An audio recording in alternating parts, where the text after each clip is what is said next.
ऐसा कोई सगा नहीं जिसे इन्होंने ठगा नहीं। आणि महिला विधेयकाला मुळीच विरोध नाही, परंतु डॉक्टर अमोल कोल्हे।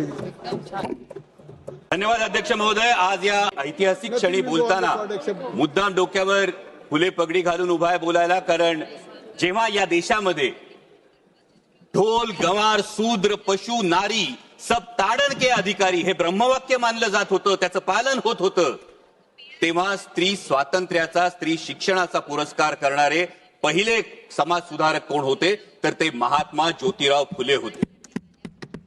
जेव्हा पूर्ण चेहरा झाकला जाईल असा घुंगट ओढून चूल आणि मूल यापर्यंतच महिलेला राखून ठेवलं जात होतं, तिला बंधनात ठेवलं जात होतं, माणूस म्हणून सुद्धा जगण्याचा अधिकार नाकारला जात होता, तेव्हा ज्यांनी उंबरठा ओलांडला, शेणगारा सोसला, पण स्त्रीला अक्षरांची ओळख करून दिली, तिला तिच्या स्त्रीत्वाची जाणीव करून दिली, त्या क्रांतीज्योती सावित्रीबाई फुले, या फुले दाम्पत्याचं फार मोठं योगदान या संपूर्ण प्रवासात आहे। आणि आज नारी शक्ती वंदन अधिनियमाच्या अंमलबजावणीची चर्चा करत असताना महात्मा ज्योतिराव फुले आणि क्रांतीज्योती सावित्रीबाई फुले यांना अभिवादन करणं आपणा सर्वांचं कर्तव्य आहे।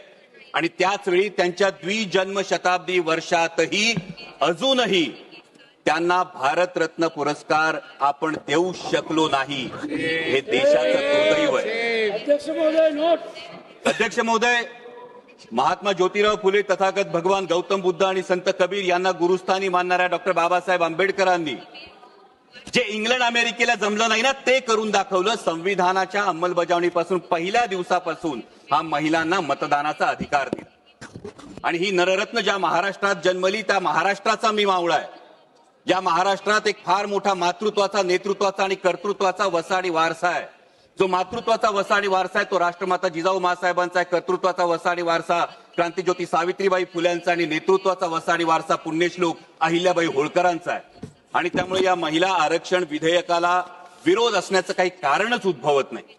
इतकंच नाही अध्यक्ष महोदय, तर देशात पहिल्यांदा स्थानिक स्वराज्य संस्थांमध्ये 33% महिला आरक्षण देणारं राज्य हे महाराष्ट्र होतं, आणि तेव्हाचे मुख्यमंत्री होते आदरणीय शरदचंद्रजी पवार साहेब।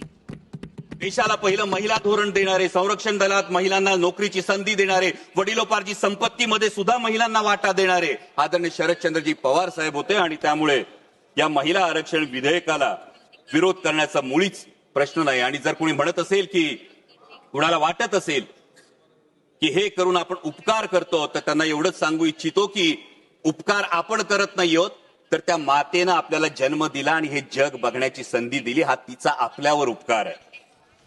पण अध्यक्ष महोदय, एक अंतर्मुख होऊन मात्र विचार करावा लागतो की एकीकडे आपण नारी शक्ती वंदन विधेयकाच्या अंमलबजावणीची चर्चा करतो, आणि त्याच वेळी आपल्याच देशामध्ये बेटी बचाव बेटी पढाव हे अभियान राबवावं लागतं। त्याच वेळी आपल्या देशामध्ये महिलांवर होणाऱ्या अत्याचारांची संख्या दिवसेंदिवस वाढत जाते। लाखो महिला या बेपत्ता होण्याच्या तक्रारी नोंदल्या जातात, त्याच्यावर कुठली ऍक्शन घेतली जात नाही। आत्ताच अध्यक्ष महोदय, महाराष्ट्रामध्ये एका भोंदू बाबांचं प्रकरण समोर आलं, आणि त्या भोंदू बाबाचं प्रकरण समोर आल्यानंतर त्या लैंगिक अत्याचार प्रकरणातले व्हिडिओज हे समाज माध्यमावर जर व्हायरल झाले, तर मग तपास करणारे अधिकारी आणि पर्यायानं गृहमंत्री म्हणून त्यांची या महिलांचं संरक्षण करण्याची जबाबदारी नव्हती का, हा प्रश्न निर्माण होतो। आणि म्हणूनच अध्यक्ष महोदय, अंमलबजावणी करणाऱ्यांच्या मानसिकतेविषयी जरूर प्रश्नचिन्ह उपस्थित होतं। कारण यत्र नार्यास्तु पूज्यते रमन्ते तत्र देवता असं एकीकडे म्हणणाऱ्या, आणि त्याच वेळी स्त्रियांना वेदांचं अध्ययन नाकारणाऱ्या आणि पतीची सेवा हे स्त्रीचं कर्तव्य असं मानणाऱ्या मनुस्मृतीचा उदो करणाऱ्यांच्या हातात जर याची अंमलबजावणी असेल, तर याच्या अंमलबजावणीच्या हेतू शुद्धतेविषयी खरोखर मनात शंका निर्माण होते। कारण अध्यक्ष महोदय, खरं तर जसं मगाशी माझे सहकारी अरविंदजी सावंत यांनी म्हटलं, त्या पद्धतीनं संपूर्ण विरोधी पक्षाचं हेच मत होतं की नारी शक्ती वंदन विधेयक हे 2024लाच लागू करा, द्या आमच्या बहिणींना हक्काचा अधिकार, द्या आमच्या बहिणींना या पार्लमेंटमध्ये आणि विधानसभेमध्ये प्रतिनिधित्व। आणि हे फार सोपं होतं करणं, आणि हे आवर्जून सांगतो कारण उद्या हे सांगितलं जाईल की विरोध केला, पण विरोध या गोष्टीला नाही, अंमलबजावणीच्या पद्धतीला मात्र नेमका विरोध।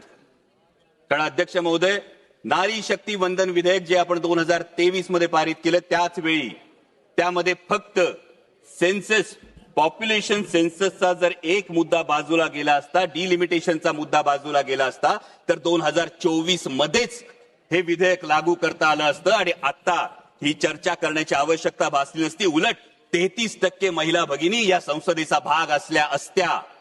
परंतु आता मात्र जे विधेयक आणलंय ते महिला विधेयकाच्या आडून एक वेगळा कावा तर खेळला जात नाही ना, हा प्रश्न उपस्थित होतो. कारण एकीकडे डिलिमिटेशन नंतर 815 सदस्य होणारे हे सदस्य होत असताना उत्तरेकडच्या राज्यांना 40% प्रतिनिधित्व आणि दक्षिणेकडच्या राज्यांना जेमतेम 20% प्रतिनिधित्व मिळालं. तर एक व्यक्ती, एक मत, एक मूल्य, हे जे तत्व आहे, या तत्वाला हरताळ फासली जाणार नाही.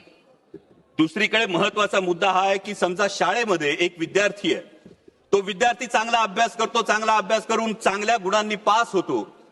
दुसरा विद्यार्थी म्हणावा तसा अभ्यास करत नाही, त्याला गुण मिळत नाही. आपण बक्षीस कुणाला देणार? चांगल्या गुणांनी पास झालेल्या की अभ्यास न करणाऱ्या विद्यार्थ्याला? दुर्दैवानं ज्या राष्ट्रीय कार्यक्रम ज्या राज्यांनी अत्यंत प्रभावीपणे राबवले, लोकसंख्या नियंत्रणात आणली, त्या राज्यांना मात्र डिलिमिटेशन मध्ये शिक्षा मिळेल का, आणि ज्यांनी राबवली नाही त्यांना मात्र याच्यामध्ये सवलत मिळेल का, असा प्रश्न निर्माण होतो. दुसरा महत्वाचा मुद्दा येतो तो प्रादेशिक असमतोलाचा. दोन महत्वाचे मुद्दे सर. प्रादेशिक असमतोलाचा मुद्दा आज आपण बघतो संपूर्ण देशामध्ये शहरी भागामध्ये लोकसंख्या फार मोठ्या प्रमाणावर वाढली आहे आणि डिलिमिटेशनचा निकष हा फक्त लोकसंख्या असेल तर शहरी भागातलं प्रतिनिधित्व फार मोठ्या प्रमाणावर वाढेल आणि त्याच वेळी ग्रामीण भागाचे मुद्दे, ग्रामीण भागाचे प्रश्न मांडण्यासाठी, माझ्या शेतकऱ्यांचे, माझ्या कष्टकऱ्यांचे प्रश्न मांडण्यासाठी पुरेसं प्रतिनिधित्व मिळेल का, हा पुढचा फार महत्वाचा मुद्दा येतो. त्यानंतर जेव्हा 815 सदस्य होतील अध्यक्ष महोदय, तेव्हा या 815 सदस्यांना आज या सभागृहामध्ये अनेक सदस्य असे आहेत की ज्यांना हा प्रश्न आहे की माझा प्रश्न काळात कधी लागणार. त्यांना अनेकदा हा प्रश्न पडतो की 0 आवर मध्ये मी जी 2 मुद्दे सर 0 आवर मध्ये मी मुद्दा मांडतो त्याचा मला ट्रेजरी बेंचकडून लिखित उत्तर येत नाही.